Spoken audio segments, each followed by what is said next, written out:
You know, some people inherit beachfront properties or secret trust funds. Me? I inherited depression. I did. Yeah, that's not a joke. The women in my family are depressed. And you know, I have a lot of empathy towards the women in my family who have had depression. Nobody gave me the heads up, like, hey, sis, this might be you too. And you know why? Well, my theory is because a lot of them didn't know that was depression. They didn't have the words to articulate it. My generation is really lucky because we are so overly woke and have our therapist on speed dial that we can read things so much more easily these days. And back then in our parents' generation and even like before then, you know for sure nobody was trying to be self-aware. They didn't have the tools to be. So now that I have the tools, I've become very passionate about what is this going to look like, especially now that I'm a mother and I'm having kids. I have a kid.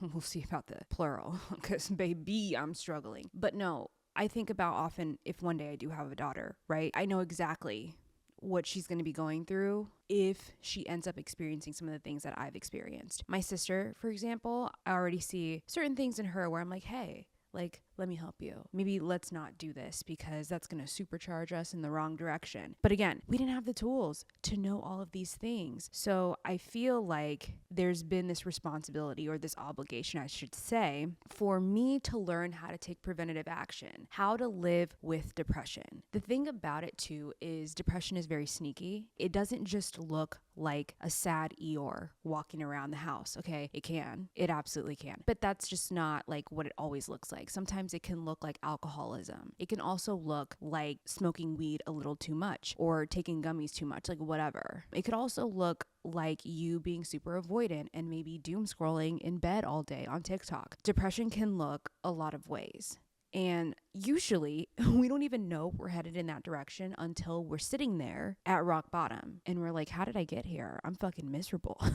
And then from there, you start to do the work to heal, to come out of it. That's when you call your psychiatrist like, hey, you got anything for me? But I think what we have to start putting the focus on, and I'm not downplaying like what you like, have the psychiatrist, please, have the therapist, have the meds, do all the things, but also you have to understand that especially if you have a predisposition to something like depression where it's literally just like encoded in your DNA and dormant and ready to come out and it's not seasonal, you have to understand that you're a high maintenance baddie. Okay, that just means you're gonna have to work a little harder with your mental health. I'm high maintenance in general, so this is nothing new for me. But, you know, there was an acceptance period, if I have to be serious for 1 second here.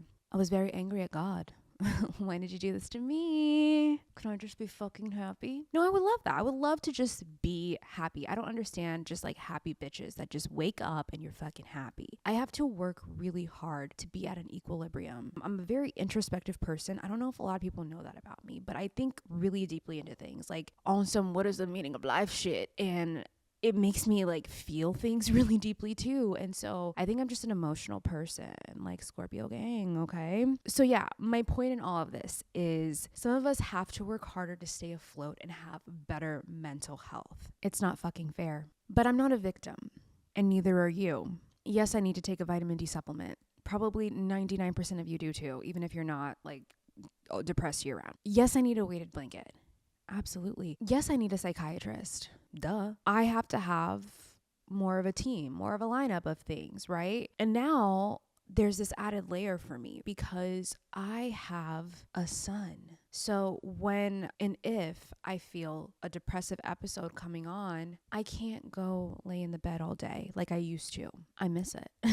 No, it's really hard. And I'm not going to lie, I've been feeling a tinge of postpartum depression coming on, which is why I wanted to do this video, because not only is this something I've dealt with my whole life, now I'm dealing with a supercharged version of it because of my hormones and just my genetics. So I have to figure out how to do this. And I got very serious with myself and I was like, Bria, sit your ass down and really go over the things that could be triggering any kind of mental episode. So that's what I did. And I wanted to share some of that with you. I'm a high maintenance girly in some areas of my life. And one of them is now my mental health.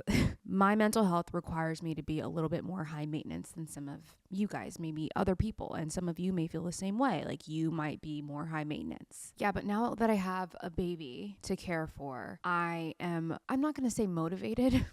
I am obligated to figure it out, to figure out what my triggers are, and to just make sure that I'm in the best state possible so that I can be the best mom possible. And I'm not gonna lie, this shit is heavy. This shit is hard.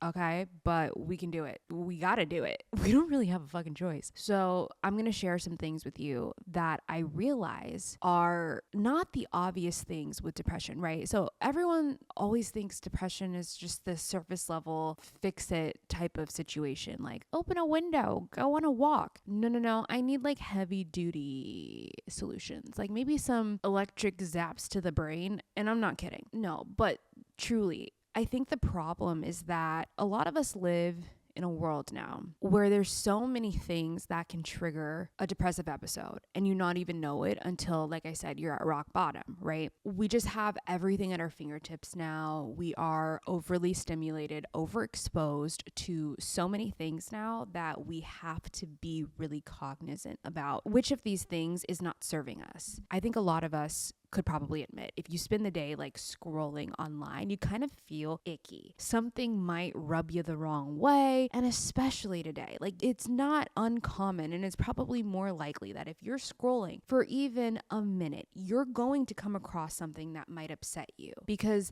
typically, the things that go viral on social media elicit strong emotions. And I know this because this is my job. I understand that when you relate to someone or if you offend someone, that you get a reaction, and those reactions then lead to said content being pushed. And it's a very toxic thing. So it's very likely that you're going to see upsetting content when you scroll, or something that might bring you immense joy. But it's like these opposite ends of the spectrum, and you don't get to control what you see. You get to see what the algorithm serves you. And that is very dangerous, because there's people who are billionaires controlling and manipulating your preferences, your emotions, and your mind. Not just social media. I mean, like there's so many other things we're doing, and I'm going to get into that, but that's a big one too. But again, if you're like me and you were served depression on a silver platter from your mama, never fear. We're not sob stories, okay? Everyone has something. Some people have depression. Some people have IBS. We all have a little something. What are you going to do about it? Cry? Yes. But then after that, we're going to move on, and we're not going to be victims. We're going to figure this shit out together. This episode is brought to you by Nuuly.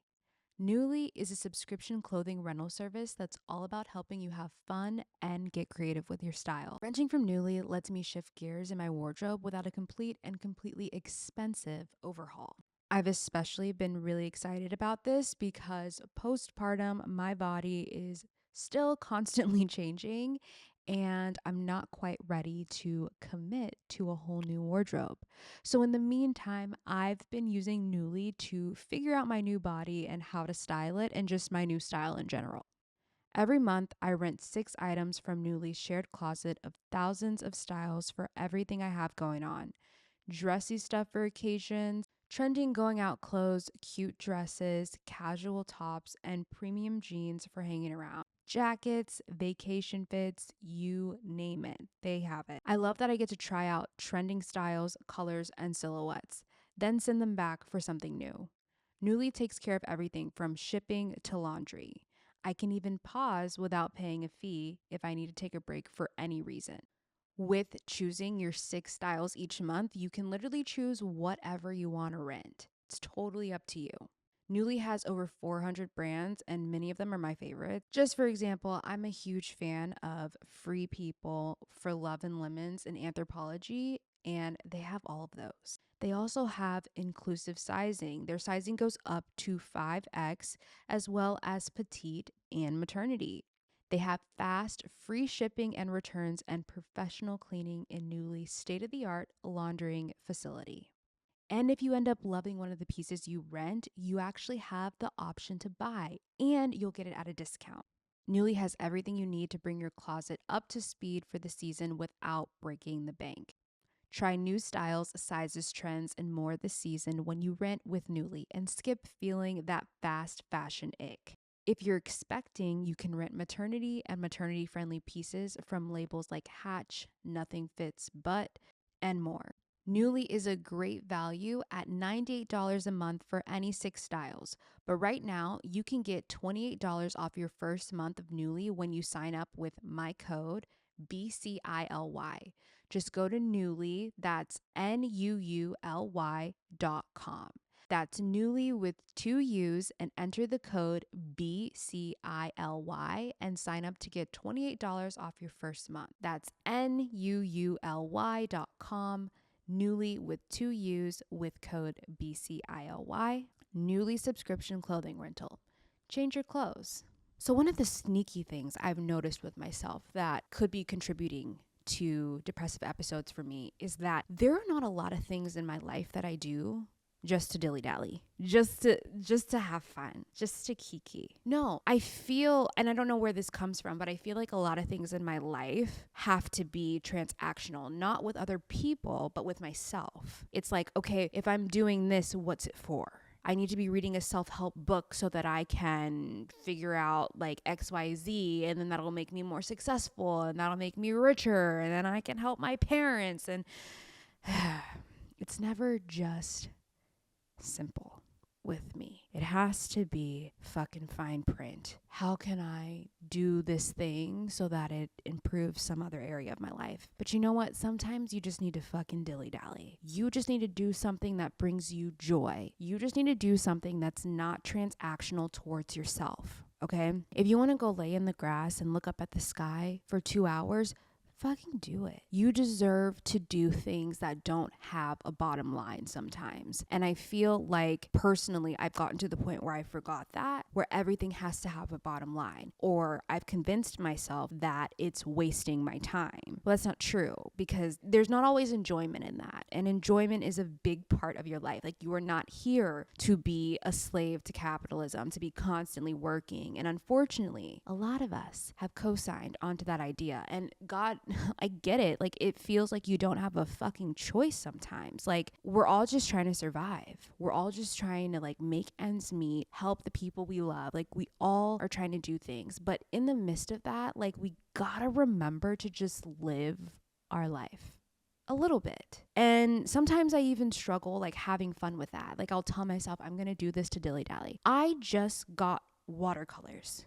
because I need to start to dilly-dally more. And do you know what? I can only do it for like 10 minutes at a time, and then I start to get anxiety. But it's literally sitting next to me right now because I'm leaving it out purposefully so that when I think about it and when I have even just 10 minutes of free time, I'm going to go do that. Even if it's not that much time, I'm going to train myself to fucking dilly-dally. And I want you guys to dilly-dally with me. I realized when I became postpartum that so much of my life was becoming very militant. I had to make my bed because it's the productive thing to do. I had to eat healthy because I'm trying to shed the postpartum weight. Like, there's always a reason. Like, why not just like do something because it's fucking fun? That's what I've been asking myself lately. And now that I'm postpartum and have a baby and my hormones are truly everywhere, I need that fun. We got ice cream 4 days in a row.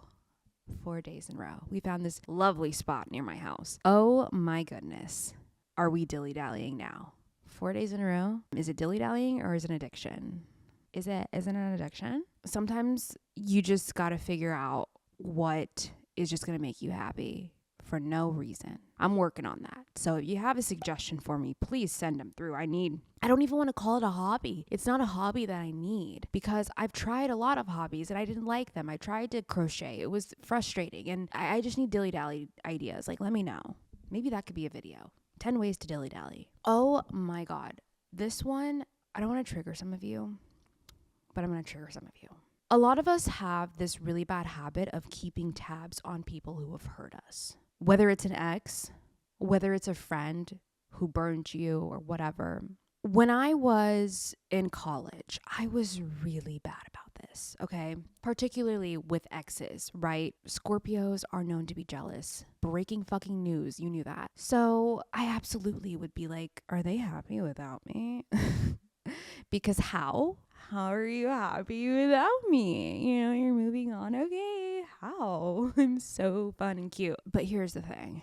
If you're keeping tabs on people who hurt you, you're basically going to the grocery store and picking up a nice big bottle of misery. You know you're going to find something that's going to upset you. Whatever the bottom line is, whether you're stalking an ex-friend who you're not friends with anymore, you're gonna see something that's gonna upset you. Maybe they're hanging out with people you don't like, or maybe they passively aggressively say something on their Instagram stories about you. You are clearly watching to validate yourself about that person and about yourself. Same thing with the ex thing. Like, if I really was honest with myself about why I would do that in my single days, it's because I was truly validating this person could move on without me. Whoa. Yeah, Bria, they can move on without you. Boo fucking who? Why are you proving it to yourself?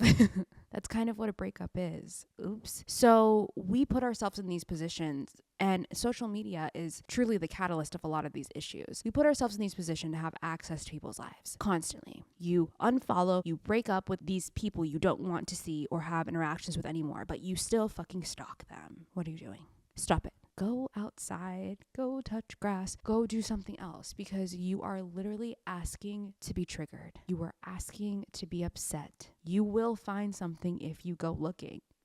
Isn't that the saying, right? Because it's true. It's actually physics. It's actually science that whatever you give your attention to grows. So if you are giving your attention to people you quote unquote don't like, you know what's growing? Your obsession with them. Stop it. Get some help. Listen.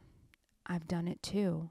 I literally use myself as an example so I can talk to you like this because I am you and you are me. And that's why we're all here, because we're the same and we like to call ourselves out, okay? But if you want someone to hold your hand and validate these weird ass habits, it's not going to be me, okay? We have to take some accountability, because here's the thing. When you can take accountability for being fucking obsessed with people you don't even like or that don't like you, you can move on and you can start to live your life, and actually a fulfilling life. When you stop keeping tabs on people, you know what you get? You get time. You get time back to your life. Imagine being like 95 years old and imagine finding this clock, and the clock is an accumulated time of all the seconds, minutes, and hours you've spent keeping tabs on people who hurt you, who you don't even like. And imagine all that time, if you could get it back. Well, now's your time to stop and get the rest of your life back. Okay, we have things to do, lives to live. Come on, people. Let it go. Let them go. Surrender. Did they look at your story? Who cares? Who cares? Did they make a passive-aggressive post about you? Maybe, but who wouldn't? Because everyone's obsessed with you. 9 times out of 10, you will find something that's going to ruin your day. Stop ruining your own day. You're just supercharging your own depressive episode when you do that shit. Move on. You know when a drink is so good, it makes you rethink your entire fridge lineup? That was me. The moment I cracked open a Simply Pop. It's a prebiotic soda with a flavor explosion that has my whole fridge looking like a party. My favorite, the pineapple mango. It's giving, I just landed in Tulum and forgot I have bills to pay. Simply Pop is the new prebiotic soda made with 6 grams of prebiotic fiber to support gut health, with no added sugar and sweetened with monk fruit and juice. Plus, it's got zinc and vitamin C to support immune health. Basically, it's soda that actually showed up with a resume. You know I don't hype just anything up, but Simply Pop really is that girl. Simply Pop is for the juice people, the flavor lovers, the ones who want their soda to taste as good as their outfits look. Sip on the juicy side of life. Find out where you can try Simply Pop at cokeurl.com/simplypop.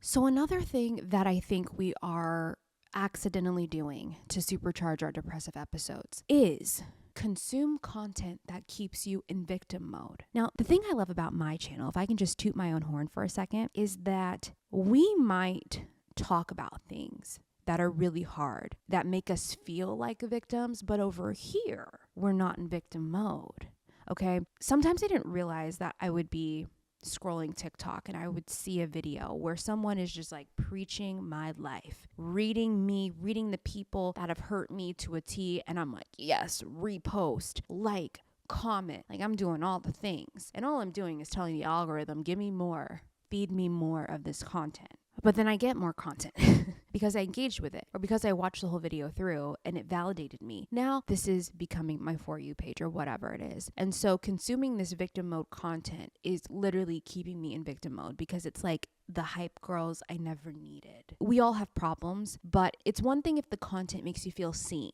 right? That's great. We want you to feel seen. We want you to feel heard. But if the content is keeping you in victim mode to where you're like, yeah, man, like fuck these people, fuck my life. Like if it's causing you to go in a negative direction and it's not empowering you, then that is victim mode content. It's okay to validate your feelings through content for sure, but hopefully it would inspire you, motivate you, or empower you in the same sentence, which is what I try to do over here. It's like, yes, let's get into the nitty gritty about real shit that happens to us, but then let's talk about solutions. Like, goddamn, we were born with depression. That sucks. But are we going to bathe in that or are we going to do something about it? Because we have two choices. It's up to us. So just think about that when it comes to a lot of things in your life, not just your mental health, but is this serving you or is this keeping you in your own misery? Is this just making you nice and warm and cozy in your big bath of depression? Or is this helping you get the fuck up and do something about it?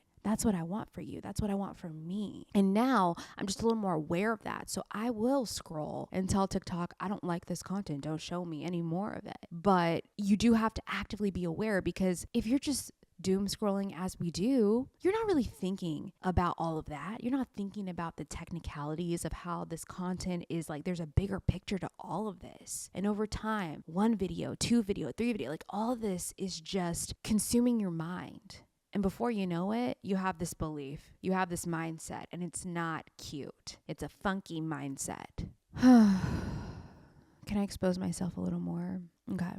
So recently, I've been told through therapy and other people that I love that because of my job and because of what I do, sometimes it can be really confusing and hard to make friends and know, do they just want to be friends with me or is there a bottom line here? And this doesn't just apply to me because of my job. This applies to a lot of people who might just be givers. Whenever I get excited about a new friend or meeting them, I really feel like I just want to spoil them. And I don't know if that is like love bombing. I don't know.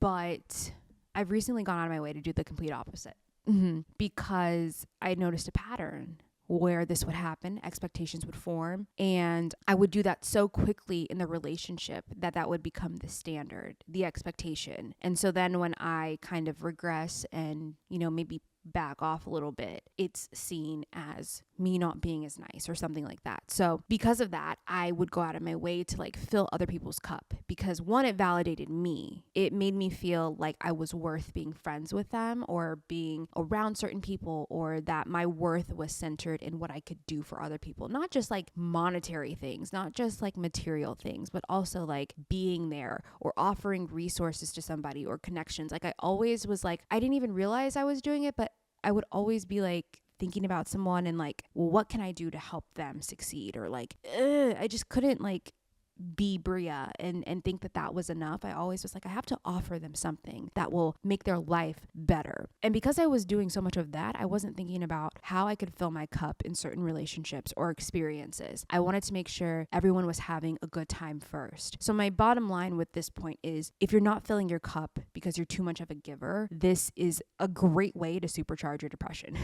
Because what happens is you look around and you do have this full life, but it's not full. You're exhausted, you're burnt out, and you're resenting people and you're not understanding why. And sometimes it might be because you are the one giving too much and you haven't even filled your own cup yet. So just make sure that you're tending to your own needs. It's okay to be a giver. It's okay to spoil people and do all those things, but know that your worth is not centered in what you can do for other people. That's something big that I am constantly learning. I'm still working on that.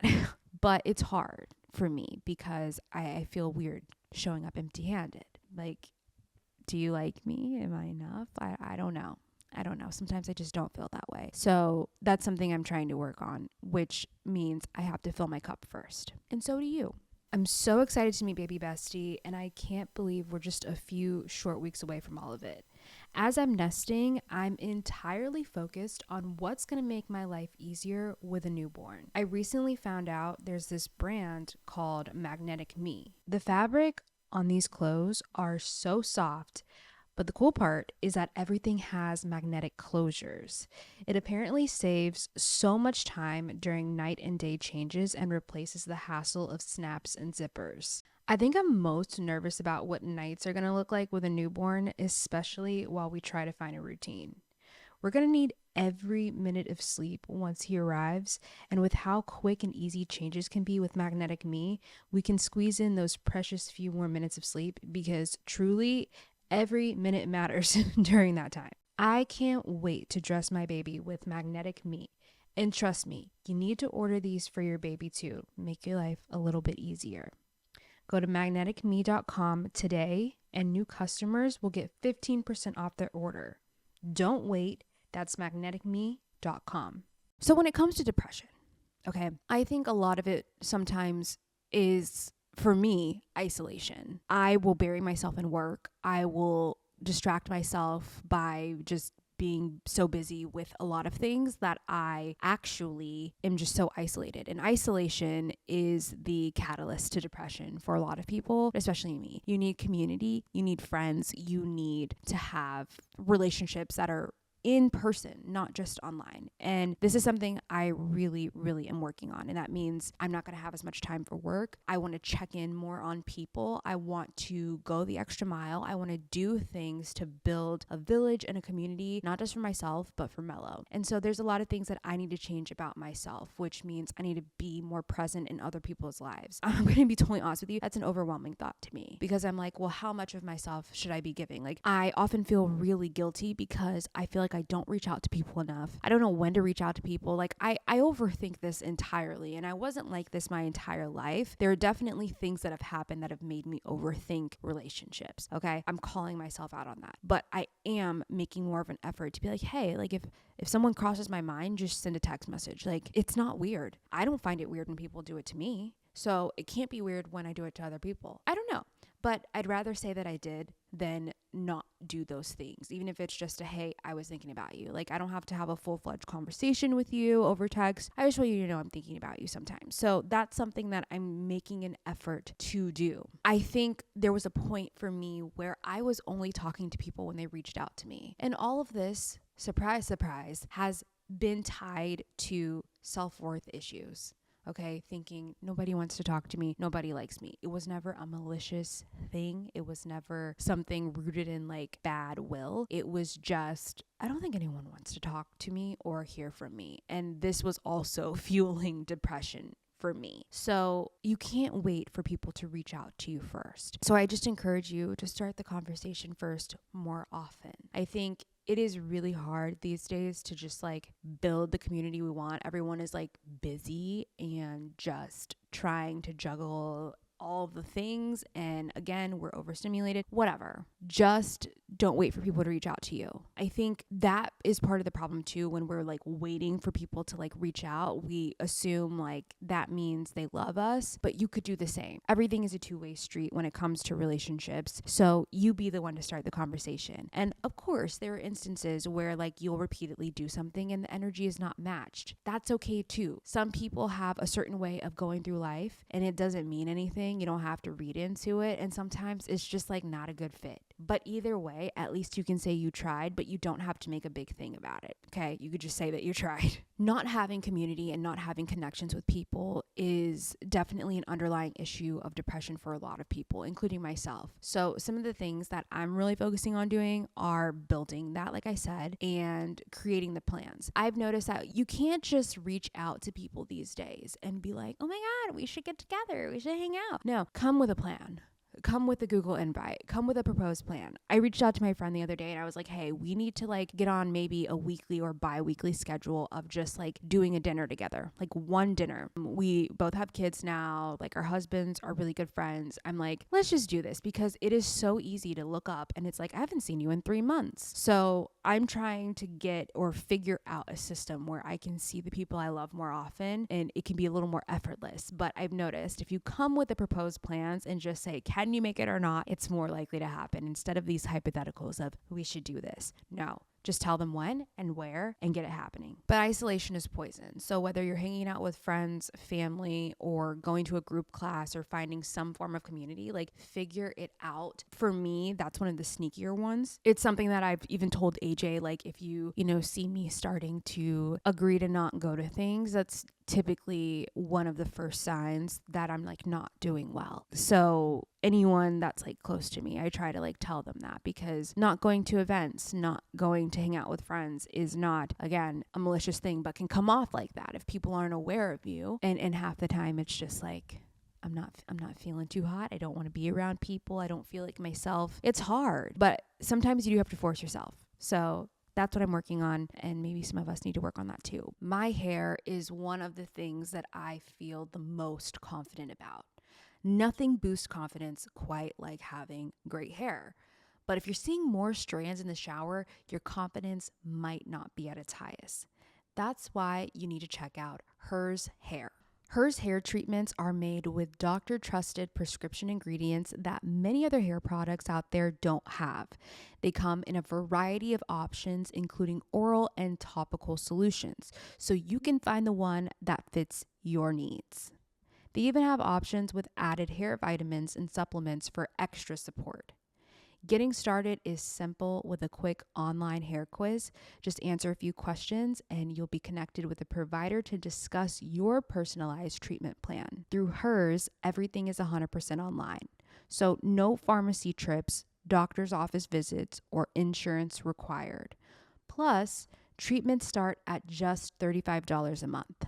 And the best part is you can get thicker, fuller, healthier hair and start seeing regrowth in as little as 3 to 6 months. Start your initial free online visit today at forhers.com/BCILY. That's forhers.com/BCILY for your personalized hair loss treatment options. forhers.com/BCILY. Individual results may vary. Compounded products are not FDA approved or verified for safety, effectiveness, or quality. Prescription required. Price varies based on product and subscription plan. See website for full details, restrictions, and important safety information.